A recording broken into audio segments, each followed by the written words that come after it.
안녕하세요, 황입니다.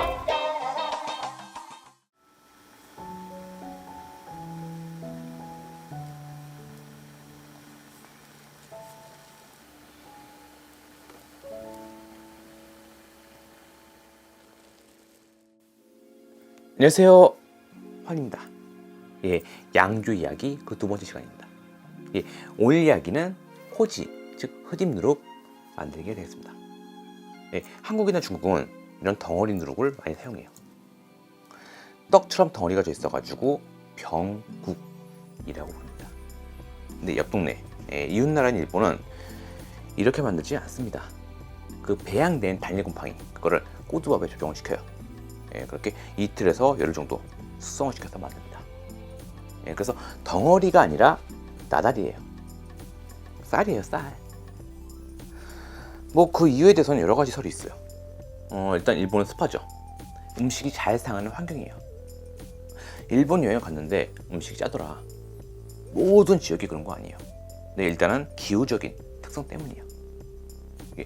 이런 환경에서 덩어리 형태의 누룩을 만든다. 곰팡이가 퍼지기 전에 상해버릴 수가 있어요. 그래서 누룩 제작을 신속하게 할 필요가 있었습니다. 그래서 덩어리가 아니라 흡입 누룩, 즉 코지를 쓰게 되었다고 해요. 한 가지만 쓴다면 컨트롤하기 좀 더 쉬울 테니까요. 물론 코지는 단일 곡물 그리고 단일 곰팡이에요. 그래서 복합적인 맛이 부족합니다. 근데 이것도 쓰기 나름이에요. 일단 일본에는 사케 만드는 주가가 정말 많아요. 근데 제각기 맛이 달라요. 어떤 품종의 쌀을 썼는가, 도종을 얼마나 했는가, 그리고 어떤 물을 썼는가, 그리고 쌀 외에 다른 곡식을 썼는가 등등 술에 관련되는 변수들이 다양하기 때문이에요. 자, 이렇게 설명했으면 코지, 즉 흡입 누룩을 만들어 보도록 하겠습니다. 편의상 코지라고 부를게요. 원래 이름은 흡입 누룩, 입국, 산국 이렇게 불러야 되는데 제가 발음이 잘 안 됩니다. 입국 이렇게 돼요. 혀가 짧아가지고. 먼저 재료는 쌀입니다. 현미나 찹쌀 쓰지 마세요. 이유는 이따 설명해 드릴게요. 그리고 국입니다. 뭐 감자국, 된장국 이렇게 떠먹는 국이 아니라 곰팡이에요, 곰팡이. 아스퍼질러스 속의 곰팡이. 일단 시중에서 구할 수 있는 국은 황국, 백국, 흑국, 홍국 이렇게 4가지가 있습니다. 근데 가급적이면 백국이나 황국 쓰세요.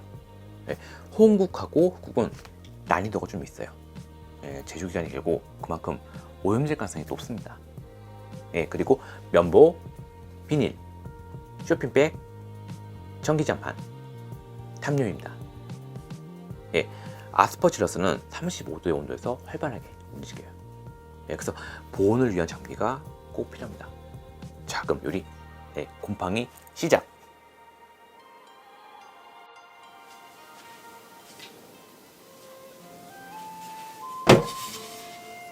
먼저 쌀을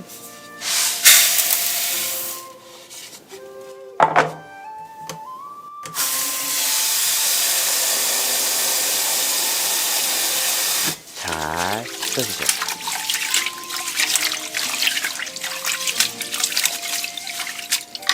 물을 갈아주고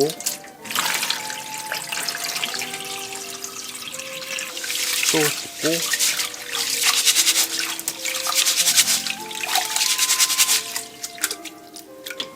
또 갈아줍니다.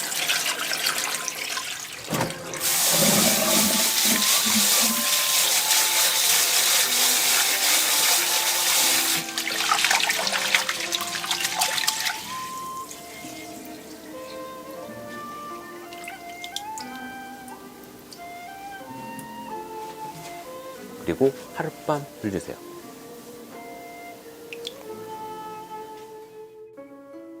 언제까지? 물이 맑아질 때까지. 일단 쌀 표면에는 단백질이 있어요. 영양소이긴 한데 이게 많으면 술 맛이 안 좋다고 해요.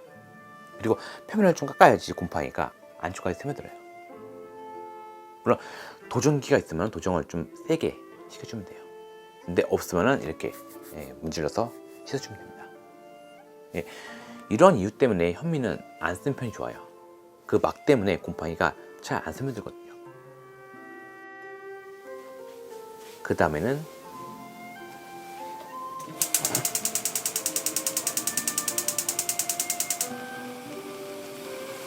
이 쌀을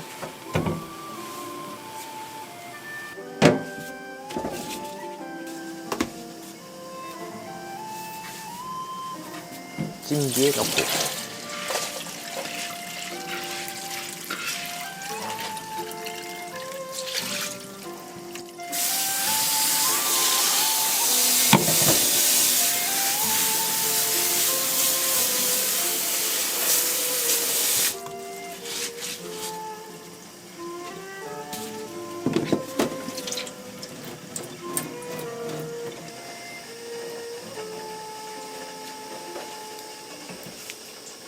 잘 쪄줍니다.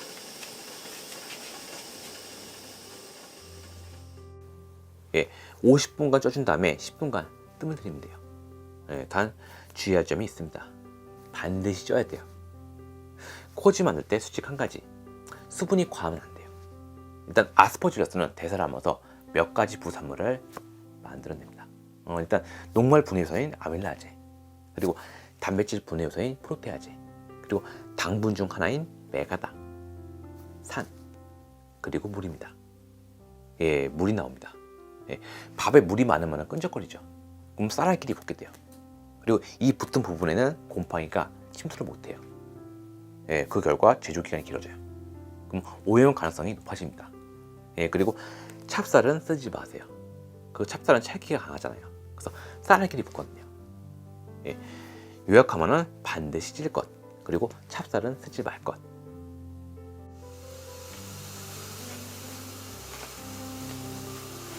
다 쪄졌으면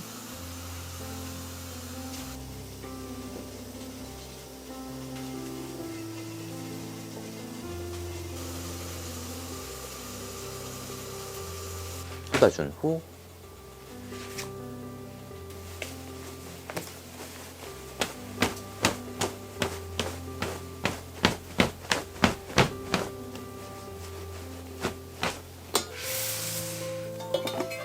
볼에 담고 뚜껑을 덮고 1시간 그대로 둡니다.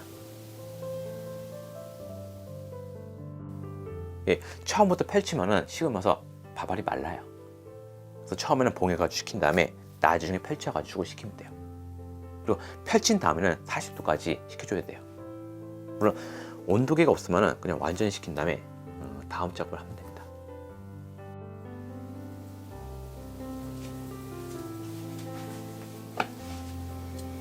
그리고 다시 꺼내서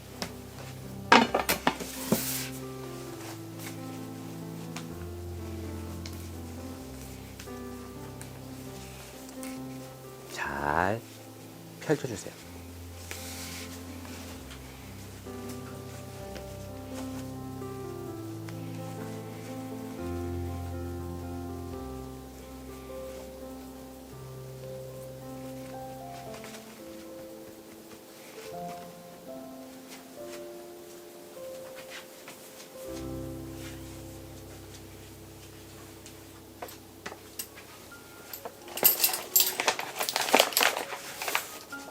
황국을 뿌려주고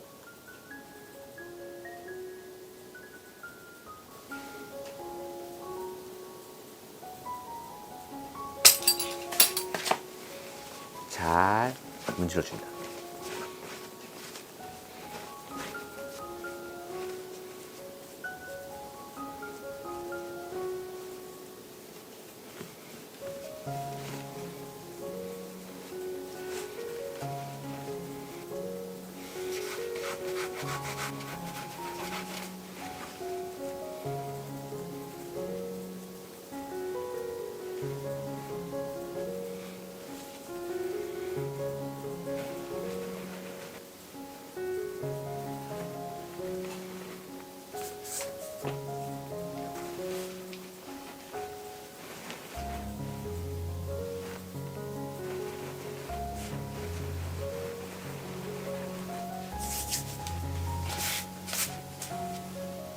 그리고 정리해서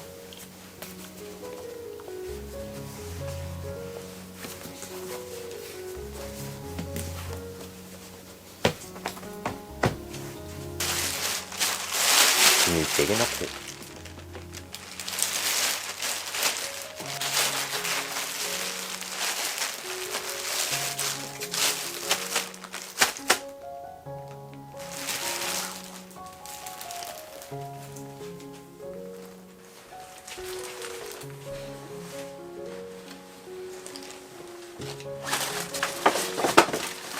섞임팩에 넣은 다음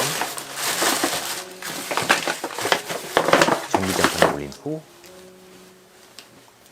담요로 덮어줍니다.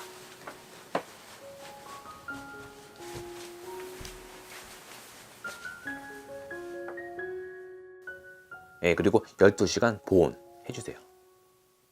예, 근데 여기서 잠시 주의할 점, 전기장판 위에 직접 올리지 마세요. 40도가 넘어는 곰팡이가 죽을 수가 있어요. 예, 그러니까 담요를 깔아주고 바구니에 올리고 그렇게 간접 열로다가 데워주시면 돼요. 예, 그리고 4시간 간격으로 뒤집어 주세요.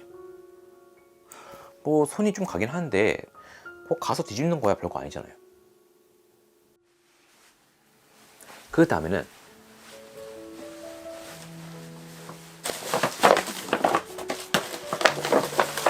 꺼내서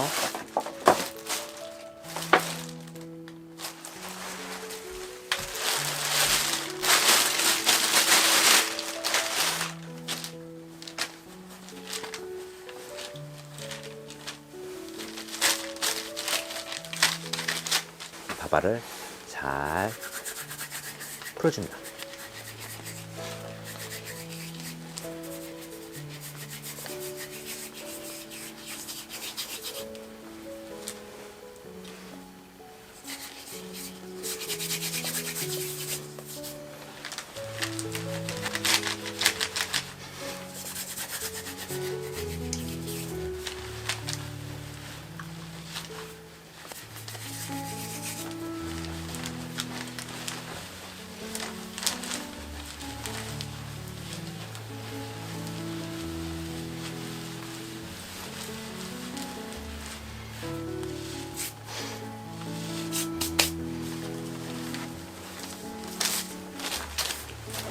그리고 다시 봉해서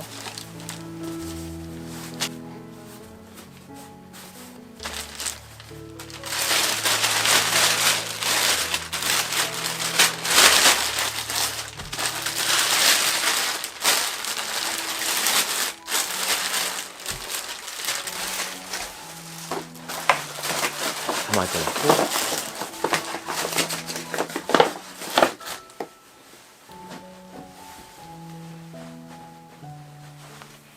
다시 보온합니다.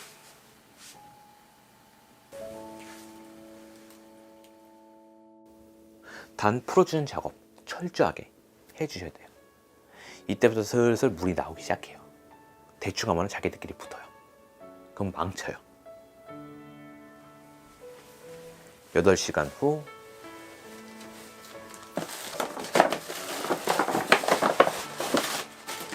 다시 꺼내서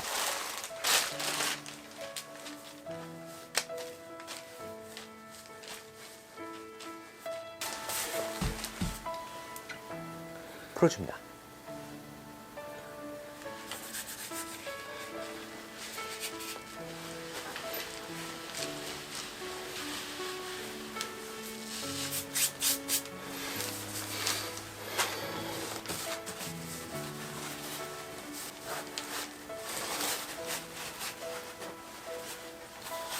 그리고 다시 담아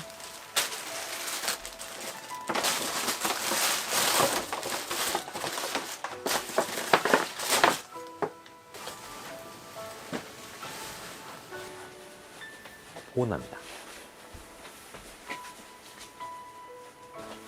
그리고 다시 8시간 후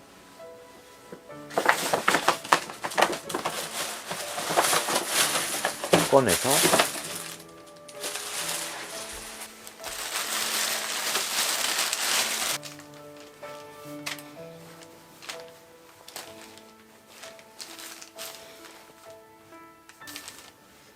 흔들어 식혀주고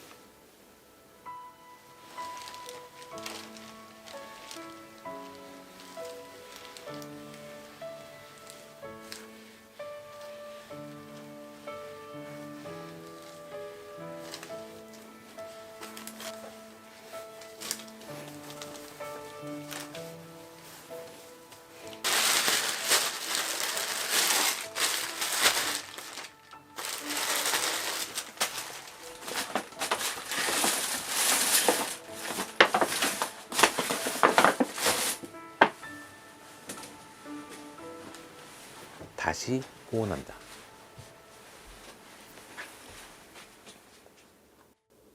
참고로 국이 대사를 하게 되면은 온도가 오르게 됩니다.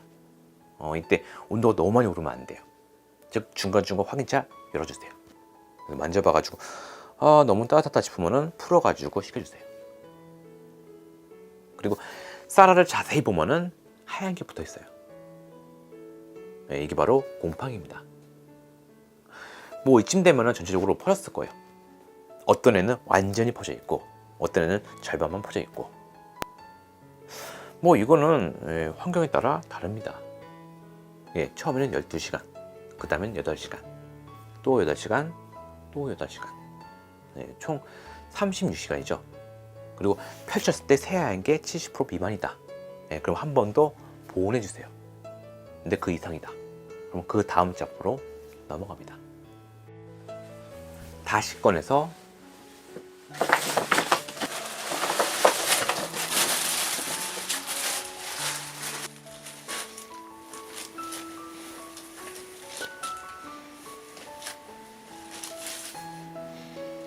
확인한 후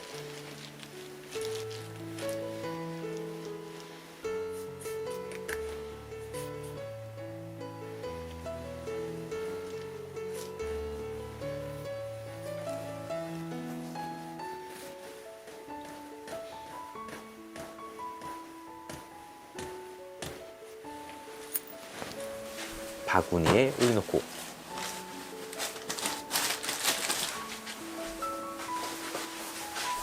면보를 올린 후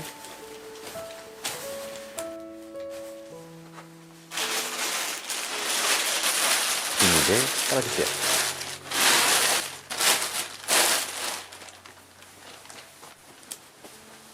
그리고 이쪽 주변과 이쪽 담요를 덮어줍니다. 단 이렇게 약간 열어주세요. 아까는 비닐로다가 봉했죠. 근데 이번에는 오픈시켜야 돼요. 참고로 이 곰팡이는 산소가 충분할 때랑 그렇지 않을 때랑 하는 일이 달라요. 산소가 충분하면 쑥쑥 자라요. 그래서 혹자를 피우게 됩니다. 그 우리가 알고 있는 곰팡이 꽃 있죠. 그게 나오게 돼요. 근데 산소가 부족하면 쌀 속으로 파고들게 됩니다. 즉 초원부터 노출시키면 안 됩니다. 초원부터 공기가 많으면 그 공기가 다 있는 부분만 곰팡이가 피돼요. 근데 그 안쪽 있죠. 바닥에 있는 부분. 그 부분은 곰팡이가 피질 않아요. 그렇다면 오래 두면 되지 않냐? 그렇게 하면 밥이 중간에 상할 수도 있습니다. 즉 부패하기 전에 곰팡이가 쌀을 장악해야 돼요. 뭔가 좀 전투적인 용어죠. 제가 프레퍼여서 그래요. 그리고 이렇게 살짝 열어줘야 합니다. 포자가 나오게 되면 수증기 발생해요. 이게 코지를 축축하게 하는 원인이 됩니다. 뭐 좀 말라도 상관없어요. 곰팡이는 수분량 13%에도 잘 피니까.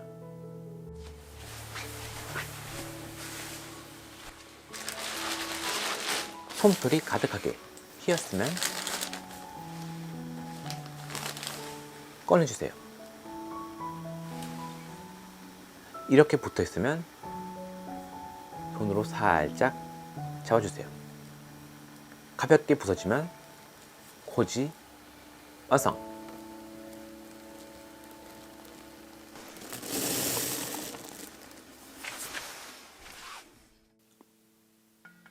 자, 이렇게 코지가 다 완성됐습니다.